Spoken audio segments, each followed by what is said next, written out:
catfished you, and you find out every day how much I deceived you.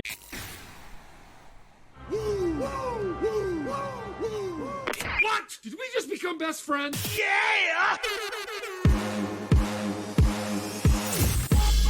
One is a t-shirt queen, and the other is an SEO and web developing ninja. And both of these squirrels are a little nuts. You're now listening to the More Gooder Ideas podcast, a show for the small business hustlers worldwide, encouraging you to be your most authentic self. This is the place where your whole story matters. Come for the tips and stay for the fun. Now, your hosts, Angie Patterson and Jay Smith.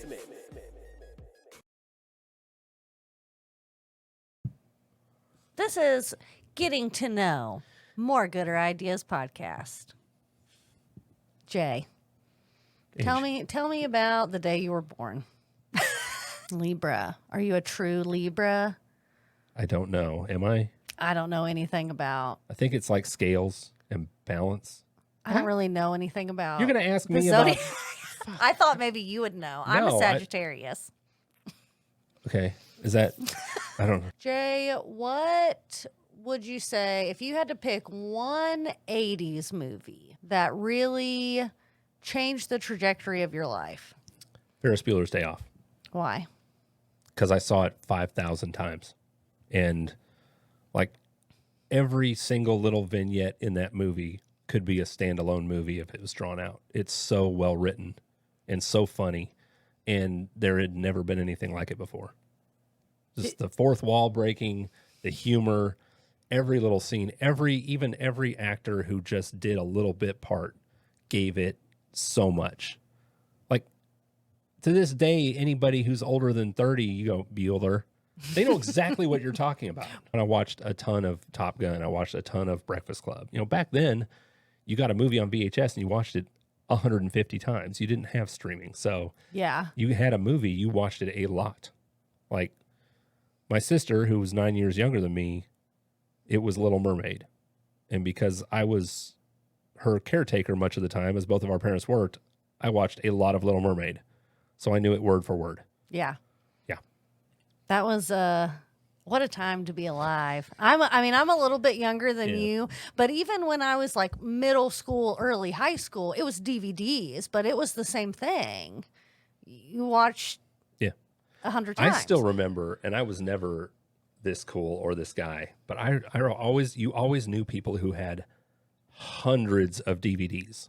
Oh yeah. They had the entire wall, the entertainment center with every DVD. And I was like, God, you're paying $20 a pop usually, sometimes more. Oh, they were expensive back in the day. Yeah. $35 when they'd first come out, stuff like that. And I was never that. I was too cheap for that. In the 90s, the early to mid 90s, we had something like that similar in our home, but it was VHSs. And it was not VHSs that were bought. My dad would burned. Record things off TV and anything you could think of. Monster truck rallies, movies, TV shows, fishing shows, Rocky and Bullwinkle. All that stuff. You're not old enough for Rocky and Bullwinkle. My dad was a big fan. Okay.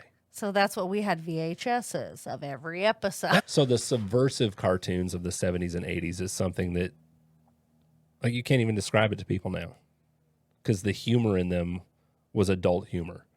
Bugs Bunny, Heckle and Jekyll, Tom and Jerry, Woody Woodpecker. I mean, extreme violence. Droopy Dog. Oh, Droopy Dog. I know, it's funny because people think that like Family Guy invented the adult cartoon, but I mean, I feel like every generation, when you go back and you watch the things from your childhood and you see how it was equally, if not more, geared to the adult watching in the background than the actual child. Yeah. I find that fascinating about just children's entertainment in general. Sure. Do you and Susan have matching tattoos? Yes. What are they? So it's this, that wing right there. Okay. So that's got her initials at the bottom. Oh. No, we went with a very scripted because her initials are SS. didn't want to send the wrong signal to anybody. So we these are very, very heavily scripted S's, so you can't really make them out unless I tell you that's her initials. Okay. And her wing says JS. Oh. And if we hold hands on the wrong side of each other, then you can see our wings. Yeah. That's beautiful. Also, this crane. Ooh. So she has a crane that's a different style, but they both have a little red on their head, and that's because cranes are one of only like 7 animals that mate for life, and the rest of them are lame. That's beautiful. And it's like a lemming, a penguin. You know, tattoos I'm not getting. Penguin's kind of silly. Yeah, I mean, penguins are okay, but you can't make them cool. Okay, so you are back in the 80s. Mm-hmm. You can only have 3 VHSs to watch for the rest of it. It doesn't have to be the 80s, but let's just say you get in some kind of weird time worm and it takes you I'm not good at back. this game. And I'm not good at this game. you got that. You're 'Cause I doing don't- great at this Yeah, game. but I don't like, you know, I'm just not good at the whole, you can, you know, if you were on a desert island, you can only have one thing, because I would fucking hate it. We don't want to watch the same thing for 2 days, much less 20 years. No. Don't care. I would pitch it in the ocean. No matter how much you like something, if you overdo it with that and that's your only thing, you'll eventually hate it. I'll read a book a few times, but I'm not going to read it back to back. Yeah. I'll read it, you know, I'll revisit it down the road. And even then, I'll only pick out pieces that were really important when I read it. I'm not going to read it cover to cover again. Yeah. I've only reread one book my entire life. What was it? It was called Summer Sisters. It's by Judy Blume. Judy Blume. Yeah, but it was more of like a teen Yeah. kind of The book. edgy side of Judy Blume. Yeah, like, you know, once you've grown out of the other ones. And it's been 15 or 20 years since I've read it. I've reread several books.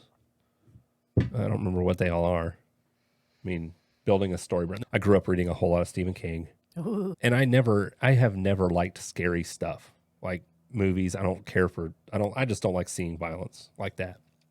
Or war movies where it's too realistic. I Like, hate that. yeah, like Private Ryan. No. That matter of fact, after that, I've never watched another war movie. It was too much. Oh. It was too much. You know, before that, most war movies were kind of corny. You know, Commando, things like that. They weren't really like in your face with violence, and that one was too much. I mean, and I'm not built like that, but for whatever reason, I think I was maybe 11, 12. I know I was on a road trip with my grandparents. At the time, we lived in Grass Valley, California, which is Northern California, and we took a road trip all the way up the West Coast and ended up in Vancouver, Canada. And during that trip, we stopped and I bought a paperback book, and it was a Stephen King book because I was like, you know, I've heard of Stephen King. I want to try it out. And I believe it was The Shining was the first. Ooh. Yeah. But then after that, I just couldn't get enough. I read Tommy Knockers, and I read 4 Past Midnight, and I read Pet Sematary was one that really freaked me out. That book is terrifying. I have a really good story about Pet Cemetery. Did you name your cat Church? No. Okay, good. Because don't then I have any can't ever be around cats. your cat. No, it traumatized. I'm traumatized for life from reading Pet Cemetery. That's a rough one, man. I mean, and scary books kind of fascinates me a little bit because I'm really bothered by seeing violence. Like, I don't want to watch horror movies. No interest in it. I know Susan loves them. You love them. I'm not cut out like that. But for whatever reason, books, they really, I mean, even though they really, really freak me out, it's so immersive. I guess because I'm creating it in my head. Yes, and that's what Yeah. Stephen King is so good at doing. He wrote a book called On Writing that I read a few times. You know, when I went through a phase where I thought I would like to write a little bit, didn't go anywhere because I'm just not that patient at all, even close. But the book itself, I mean, it had a big impact on me. And I would suggest, and I know it's on the top 10 list of everybody, you know, if you're going to be a writer, you should read this. And it was really good. Is it about? It's about the art of writing. It's not okay. horror. It's Stephen King actually telling you about writing. And his processes and those I kind don't of think things? it's so much that as it's more how to tap into your own right way of doing things. I don't think it's not autobiographical, although there is plenty of that in there. Of course there is, but I think it's more, and it's been a long time since I've read it, but it is a book that I read more than once, even young, which is rare. I wasn't allowed to read Stephen King because Spooky. they didn't want me to be scared. Sure. So when I was old enough to read Stephen King, well, then I had my own taste in things. And so late teens, early 20s, I'm like, I'm going to get on the Stephen King train. And the first one I read was Pet Sematary. My mom's like, this is an easy one. You know, take this. She's like, start light with Pet Sematary. Start light. And I was still living with my mom at the time. And I was so scared reading that book that I slept on the couch every night for weeks. There were just things in that book that I saw the visual, like seeing a picture in my head. And I was so horrified, but I couldn't put it down. I read the whole thing. Wow. It was just, it still gives me cold chills just thinking about it. Because I'm like, oh, I get it now. I get why she was like, please don't ever read that. I went through a phase where I read a lot of Anne Rice's books. She's was a phenomenal author. But I lost anybody who's going to write 30 and 40 books all in the same. You lose me. I don't have the stick-to-itiveness for any of that. And that's something that has driven people in my life nuts because they're like, hey, we're watching, Sopranos, Game of Thrones, Breaking Bad, Walking Dead, all of that stuff. And I'm like, cool, 2.5 seasons in, I'm out. Goes on. You're right. It's like Sons of Anarchy. Okay. These dudes wouldn't have made it 3 episodes. And I'm not trying to be like, Mr. Factual during entertainment, but at some point the ridiculousness of, I can't stick with it. I think I watched the majority of Sopranos, but I didn't make it through. Breaking Bad to this day is the one series that I watched all the way. For a lot of people say that. Of course, it's ridiculous, too. There's no way they would have made it as long as they did. But the colorful characters, Gus Fring, which Los Pollos Hermanos is definitely a business we're going to talk about. Again, lots of businesses in that show that we can draw from. That brings me to one of my biggest pet peeves, which is TV shows that keep making seasons far beyond the point when they should. That's a good point. I think The Office kind of got there. I think they still maybe went a little bit too long, but I think they were trying to tie everything up. Yeah. But I think what's cool about The Office, and we're going to get into that in a future episode because we're going to talk about the Michael Scott Paper Company. Do a whole series on The Office. Right. But the different generations that they had, they were still really good with Idris Elba and with James Spader and with Kathy Bates. Oh, it was still a fabulous show. But they went through these generations where it was like, oh, okay. Because in a lot of sitcoms you've watched over time, when they change out the boss or a major character leaves, like, all right, it's starting to suck. This isn't the show I loved. Whereas I think they were able to really carry that through. They had little dips, but I think for the most part they recovered very well. I'm a diehard Office fan, so I think they did no wrong. Do you feel old? I feel my age in my joints mostly. I think I was on the phone with you and you were talking about this new, anytime anyone brings up some big fad that's going on social media, I'm like, it's probably not new if I was talking about it. No, it's just, I'm that age now where when I was younger, my grandparents would be like, I don't get it. Like, I don't get it with you kids and this or that or this or that. We're just like, you're just all day, get in the box. I get it now. Because now people are like, oh, you can make $1 million acting like an emoji on TikTok. I'm like, what the fuck is that? Oh my God. That makes no sense. Isn't that the craziest realization when you realize that you are the world has moved past cynical me. I'm Clint Eastwood sitting on my front porch, just sneering at people walking by my front yard. Oh my gosh. I mean, we talked about this before, but I thought I was so cool. And I just had my finger on the pulse until I started my own business. And then I was like, Yes. I still remember, I don't remember how many years ago it was, probably 5, 6, something like when TikTok was really starting to come around. And I just noticed one day I'm going through Home Depot and then I'm going through Target, and kids are just starting up into these stupid little dances. I don't get it, but I know they're having fun, so have fun. I don't give a shit. I'm not that kind of old person where I'm like, I don't get it, so stop doing it. I don't give a shit. What do you want to know about me, Jay? What's the burning questions in your mind about me because I'm so mysterious? Is it weird that I don't have any? Well, I'm like an oversharer. So in your defense, like I'll give you the information before you even knew you didn't have. I already know the stuff about you that I would ask you. Because Do you? Yeah, because we've already done it. Oh, okay. You know everything you want. You're like, I don't need to know anything else.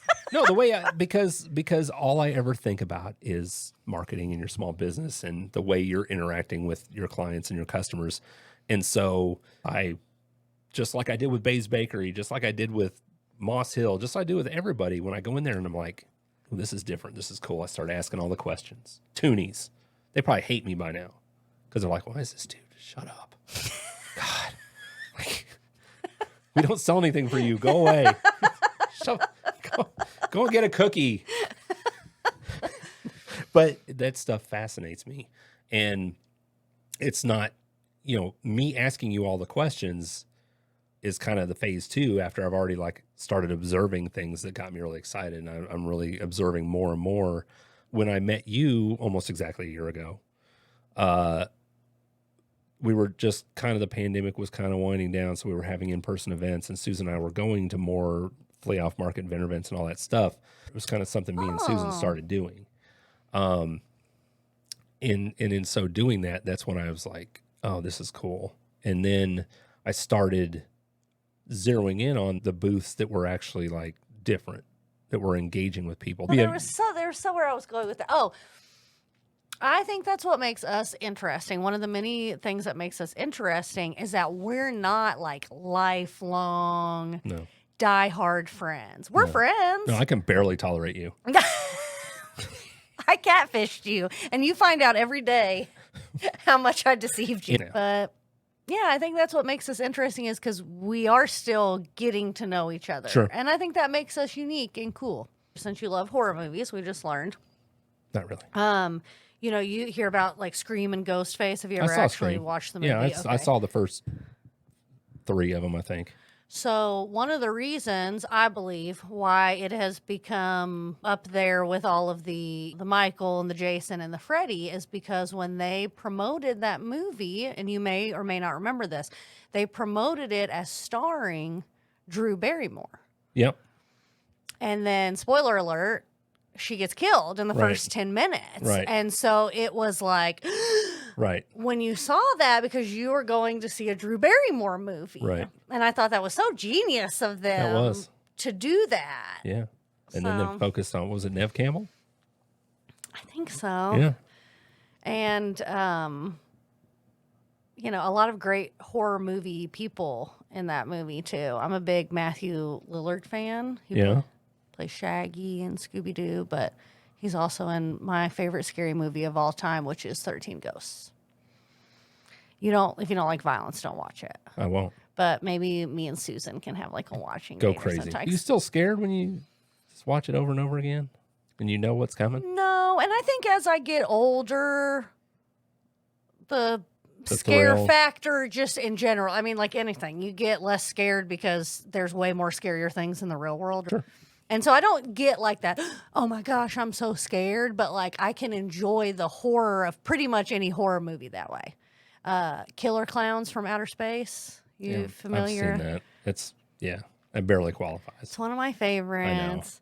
And, people who have seen it or they see a preview for it, they're like, that's not scary. And I'm like, but can you imagine if you're just at your house on a Saturday night or whatever and you see a meteor and and it crashes close to your house and you go and there's a giant circus tent there. You shit your pants. First of all, don't go to where the meteor lands. It's nothing good Nothing. Yes, you are going to put your picture of you with the selfie with the meteor on hashtag, and you'll get 50 likes, and you'll get that little jolt of good feels. But no movie has ever shown us that going to the site of a meteor crash has a good ending. Creep Show, Stephen King. Night of the Comet. Yeah. Night of the Comet. You get turned into a pile of Skittles. Yeah. Any movie where there's a comet landing and somebody follows it. What is it? Life Force. Where are the space vampires? I mean, there's plenty of material out there to prove to us that that's not what you want to go seek out. Never go to the side of a crash. I have another hot topic. One more before we stop. I want your take on this. So you heard, it's probably months ago now, about the guy who called 911 because something crashed in his backyard, and he said it was like aliens. Mm-mm. Have you heard of that? Oh my gosh, Jay, we need to start doing like current events because They're all garbage. I'm not interested in current I events. think it was in Las Vegas. It was in the desert somewhere. This guy calls 911. He's like pretty calm. He's like, look, something just crashed in my backyard. These things came out of it. He describes like basically like your stereotypical alien. You got to send somebody out here to figure out what's going on in my backyard. And then there's like body cam footage, I guess, of like the cop who showed up there and was like, basically like, we took our time because we saw something like coming out of the sky, you know, and it was making all sorts of I follow that kind of stuff, as you may know from my Ancient Aliens comment earlier. I kind of follow that stuff. And so it was like kind of big news, you know, that people were talking about it, you know, this 911. You can listen to the recording online. Never hear anything about it again. Never see a picture. This is like a guy and his family in their house. But we know this was a real 911 call and not just some bullshit. I mean, if there's anything that anybody needs to know about Angie, it's that I believe everything you hear. I believe nothing I hear. I always think that there's a possibility for there to be another side to any story. Like to me, I'm always the devil's advocate. So you've seen this body cam footage? I feel like I saw a clip of it in like an article, but I'm with you. I think there's always a possibility that shit's fake. Always a possibility that shit's fake. I just always find that interesting, but specifically with the alien stuff. Because, okay, yeah, it was one thing in the 50s to be like, okay, well, we got to take this person's word for it or not. Right. But. Yeah, something. Okay, so let's backtrack a little bit. This guy and his family are at their house. They're a typical American family. Something crashed in his backyard. He's calmly calling 911. His family's in the house. Not one of these motherfuckers pulls out their iPhone and starts filming what's going on in the backyard. That's what I'm saying. Pass. That is what I'm saying. And pass. If everything about that they're letting on is true, like how much money did they pay you to not post any videos or post any pictures? That shit would have been live streamed. They want that instant cred. Bull to the shit. Right. This didn't happen. Maybe one of the people was in so much shock that like they couldn't take their eyes off what was happening. Boo. Lies. So do you think the government took their phones? Do you No. think there is footage? I think it's horse shit. Oh, hot take. It's not a hot take. It's show me something. Do you have any spooky abandoned places stories? Do you say that for a reason? Done some urban exploring. Okay. In the past, it's usually just like way too many bugs and rats and just shit that lives in there because there's no humans there. Yeah. Right? And cobwebs and dirt and dust and sharp things and tetanus and other reasons not to do that. But when you're young, who cares? Yeah. Right? So I think we can wrap this one up.